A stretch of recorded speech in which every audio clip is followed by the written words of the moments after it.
Hello everyone, welcome to Study IQ. In this video, I will bring to you the Daily Current Affairs. This is the video for 2nd of January. Let's start the video.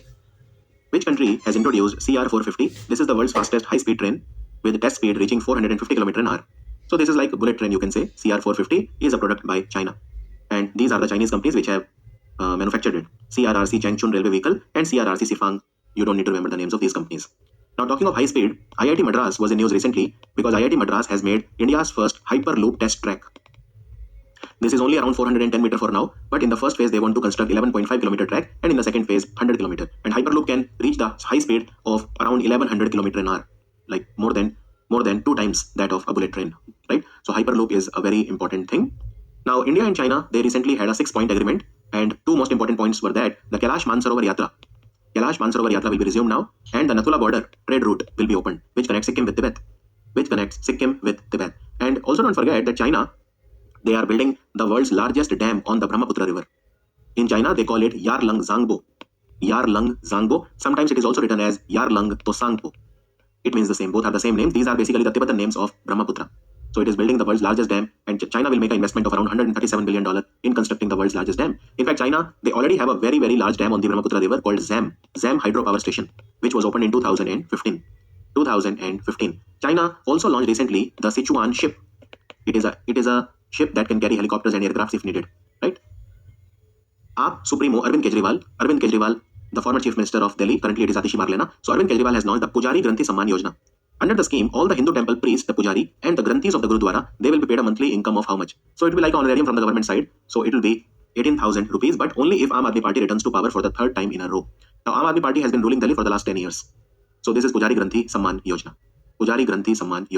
And let me also tell you that he also launched a scheme recently called Sanjeevani Yojana to provide free medical treatment to all the senior citizens who are aged 60 and above in the hospitals in Delhi. And there is no amount limit. Like in Ayushman Bharat, you have 5 lakh limit. In Sanjeevani Yojana, there is no amount limit. And they will receive complimentary or free of cost medical care in Delhi if their age is 60 or more. Which of the following state government has launched a new citizen-centric initiative which is called SWAR? SWAR. SWAR full form is Speech and Written Analysis Resource.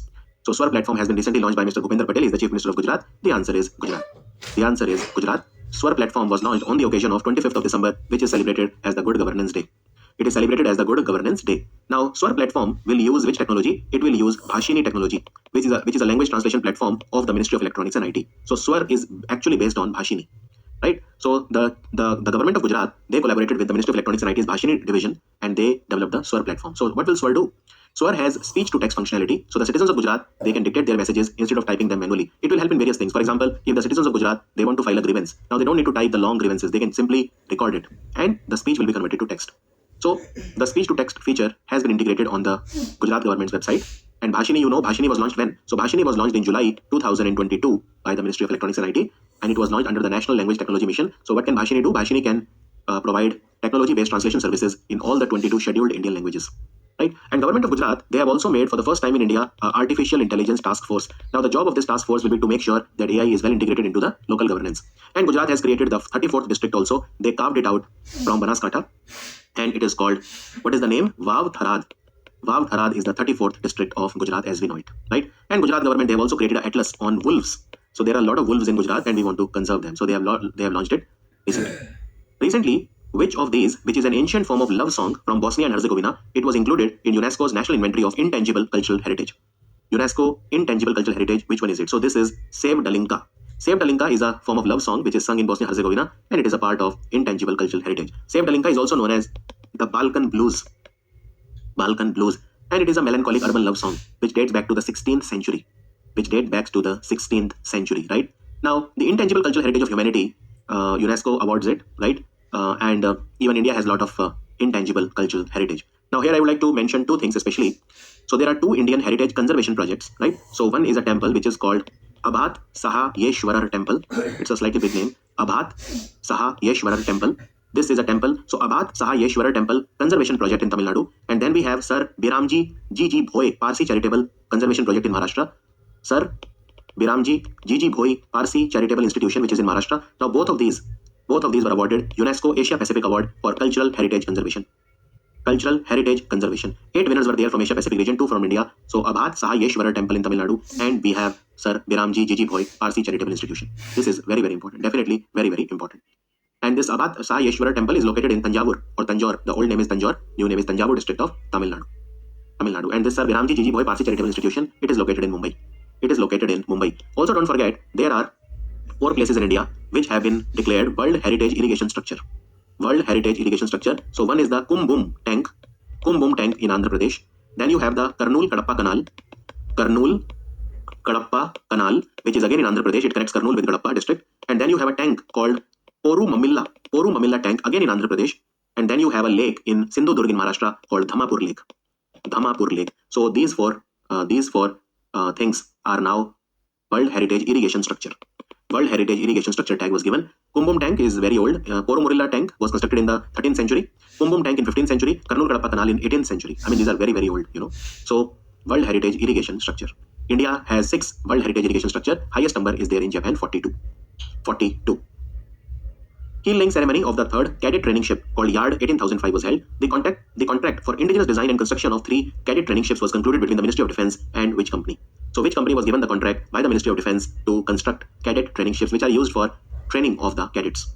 So there was a contract for 3 cadet training ships that was given to Larsen and Toubro. So the answer is Larsen and Toubro. Also, don't forget, there is a company called Mazago Dock Shipbuilder. We call it MDL. This is a company, Mazago Dock Shipbuilder. It has got a contract from the Indian Coast Guard to manufacture 14 fast patrol vessels. Fast patrol, which are used for patrolling, for surveillance. Fast patrol vessels. Make sense? And of course, the Indian Coast Guard, they recently did an exercise called SAREX, Search and Rescue Exercise, SAREX 24, and it was done in Kochi in Kerala.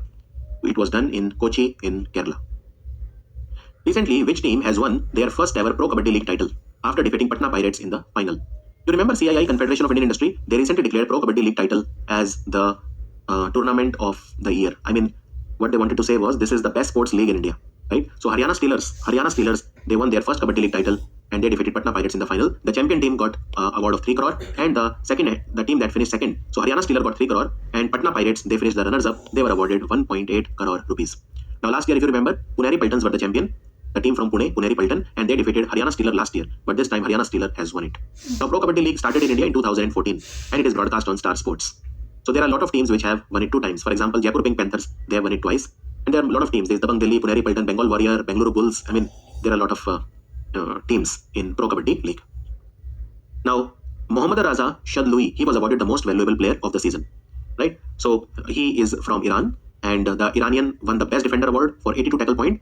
And Patna Pirates, Devan Klal, he won the best raider trophy with 301 raid points. So most valuable player and best defender was Mohammad Reza Shadloi from Iran. Delhi High Court has ordered the signing of MOU between the Union Ministry of Health and Family Welfare and Delhi government for implementing which scheme in the national capital. Look, there are a lot of schemes in India which are running, but the Delhi government is not implementing those, like Ayushman Bharat, for example. Now, there is a scheme called Ayushman Bharat Health Infrastructure Mission, or we call it PM Abhim in short, where the government makes available money so that you can upgrade the health infrastructure, right? So Abhim. And this scheme was initially announced in the budget of 2021. And this scheme is run by the Ministry of Health and Family Welfare. This is the nodal ministry. It is a centrally sponsored scheme, which means the money is shared between the center and the state government. And the objective of the scheme is very simple. It is to fill critical gaps in health infrastructure, surveillance, and health research. So this scheme started when? Finally, it started in 2021-22, and it will run all the way till the end of the financial year 26. And how much money government has made available for the scheme? It is rupees 64,180 crore rupees. Right? Now, the problem is that, so first of all, what has Delhi High Court said? So Delhi High Court has said there is no reason why Delhi government is not implementing the scheme. It should implement. So on the order of the Delhi High Court, now this scheme will be implemented in Delhi. And what will government do in PM Abhim, Ayushman Bharat Health Infrastructure Mission? They will construct a lot of rural health and wellness center, urban health and wellness center, block public health units, integrated public health laboratories, critical care hospital blocks. I mean, health infrastructure will be upgraded. Now here I would also like to tell you that the Ministry of Health has notified, or they have said that snake bite is now a notifiable disease. Notifiable means if somebody in your area suffers from a snake bite, you have to inform the government, the authorities immediately. And the plan of the government of India is to reduce the snake bites reduce the people who have died because of snake bites by 50% by 2030. I repeat, the plan of the government of India is to reduce the snake bite fatalities by 50% by 2030.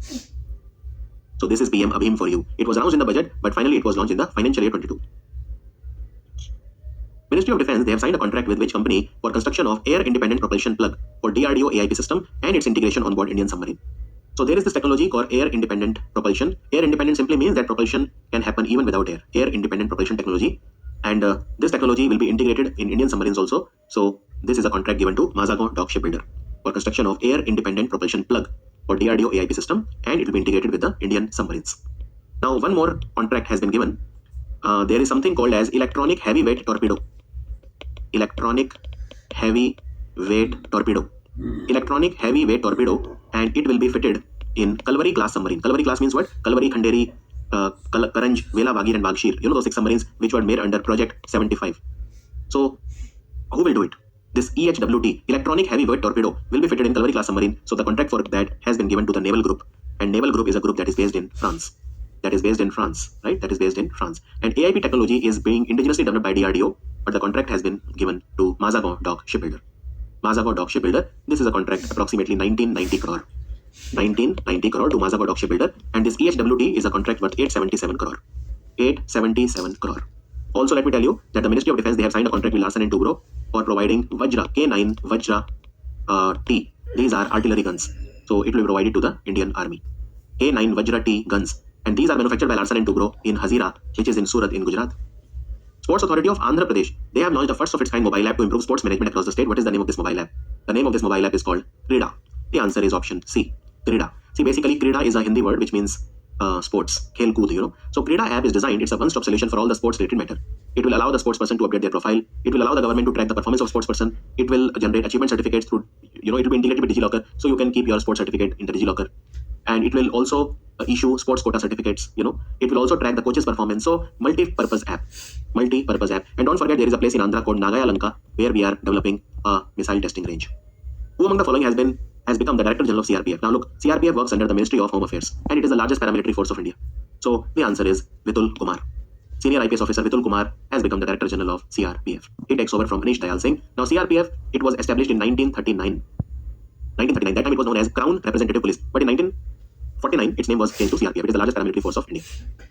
Mizoram government, they have entered into a memorandum of understanding with its partner banks, State Bank of India, Mizoram Rural Bank, and Mizoram Cooperative Apex Bank, for disbursement of loans under which scheme?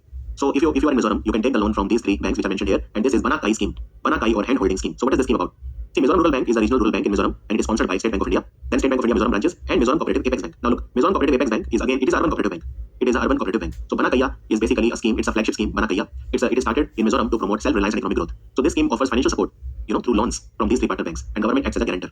Now, for those who repay their loans regularly, the government will offer interest subvention of up to 100%. Right? So, for example, if you have taken a loan under Banakaya and you pay the loan on time, then up to 100% of waiver will be given on the interest rate. So you have to pay only the principal amount. Interest rate will be taken care of by the government. Right? So a lot of competitions are also organized under Banakaya Innovation Challenge, and it's a very, basically the idea of the scheme is to provide financial support and assistance to small entrepreneurs and farmers. Right? So this scheme was started when this scheme was launched Banakaya on 19th of September 2024, and it has been started for 5 years. So the main feature of the scheme is that the small entrepreneurs, Banakaya, the small entrepreneurs and farmers, they will get collateral-free loan, and if they pay back the loan on time, they will get interest-free loan. So they don't even have to pay interest. Collateral-free interest-free loan. And how much loan you can take through these 3 partner banks? You can take up to 50 lakh rupees of loan. Up to 50 lakh rupees of loan. And if you pay the loan on time, you get interest subvention of up to 100% on your interest. Make sense? That is Banakaya for you. Who among the following has made history by becoming the youngest female in the world to scale all the highest peaks on each of the 7 continents? So 7 continents, every continent has a highest peak. For example, in Asia it is Mount Everest. In Europe it is Mount Elbrus. The answer is Kamya Karthikeyan, and she is the daughter of a Navy officer. You know, she's just 17 years old. So she has scaled Mount Kilimanjaro in Tanzania, which is the highest African peak. Mount Elbrus, which is highest in Europe. Mount Kosciuszko in Australia. South America's highest mountain, Mount Aconcagua. North America's Mount Denali, which is in Alaska, and Mount Everest. And now Mount Vincent also in Antarctica. So she has scaled all the highest peaks of the 7 continents. And she was given Pradhan Mantri Rashtriya Bal Shakti Puruskar in 2021. She has won many awards.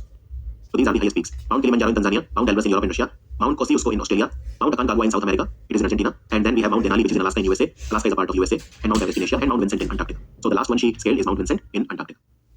Which of these companies they have signed MOU with the Ghana Space Science and Technology Institute to enhance cooperation in the space sector? So this is the Satcom Industry Association of India.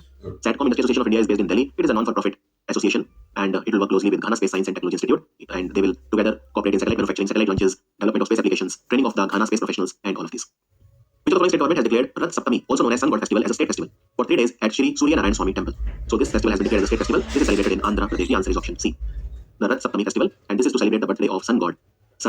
And this temple is located in Srikakulam in Andhra. Shri Surya Narayan Swami Temple. It is located in Srikakulam in Andhra. Another news. So there is a Telugu university that will be created by the Andhra government. Andhra government has said that they will set up a Telugu university, and they will name it after the great freedom fighter of India, Shri Potti Shri Ramulu, right? Because he made a lot of sacrifices for the Telugu people. He was also known as Amarjeevi. Amarjeevi is an immortal person who will live forever. So he was born in 1901. He died in 1952. He is an Indian freedom fighter, and he played a pivotal role in the creation of Andhra state. So he advocated for a Telugu-speaking state, separate from Madras, and he kept a fast for 56 days, and Andhra was created. So he was a great person, and his name, P.R. Sriram Mamullu, in his name there will be Telugu University that will be set up. Cocoa Federation of India, they have announced that there is a Cocoa World Cup that is taking place in India in 2025. So who has been made the co-brand ambassador? So 2 people have been made brand ambassador. Earlier it was Salman Khan, now it is Tiger Shroff also. So the answer is Tiger Shroff. So Tiger Shroff and Salman Khan, they both will be the brand ambassadors. So 40 teams will participate from 24 countries in this World Cup. It will be for men and women both. Coco, is an indigenous game of India. It is an indigenous game of India. So it's a huge honor for us. And it will take place in New Delhi. The location will be New Delhi for Coco World Cup. The president of Coco Federation of India is Sudhanshu Mittal. Where it will take place in Delhi? So it will take place in the Indira Gandhi Indoor Stadium. MOU was signed between the Water Resources Department of which of the following state and Space Application Center, which is located in Ahmedabad. It is a center of ISRO to improve the management and development of water resources by incorporating space technology. Can we conserve more water by using space technology? Sure we can. So Space Application Center of ISRO, which is based in Ahmedabad, has signed a MOU with the Water Resources Department of Gujarat. Water Resources Department, this MOU is for 5 years. 5 years. Let me also tell you, the Indian Army and the Territorial Army, they have set up a task force which is called Gomti Company to conserve the Gomti River. Gomti River is a tributary of the Ganga River, and a lot of Indian cities like Pilibhit, Lucknow, Barabanki, Sultanpur, Jaunpur, a lot of Indian cities are on the bank of Gomti River. Gomti merges into the Ganga River. Karnataka government has issued an order to celebrate Computer Data Entry Operators Day every year. So Computer Data Entry Operators Day will be celebrated in Karnataka every year on which day? So it will be the birthday of Charles Babbage, who is known as the father of computer. The answer is Charles Babbage. It will be celebrated on 26th of December.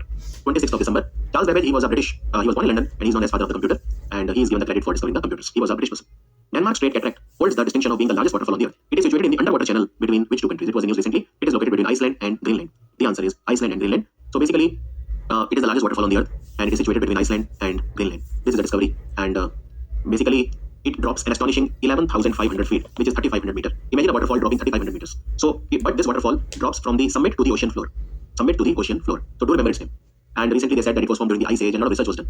So Denmark Strait Cataract is an underwater giant. It defies all the laws of physics and waterfalls, and it is the largest waterfall on the earth. It is situated in the underwater channel between Iceland and Greenland. So between Iceland and Greenland.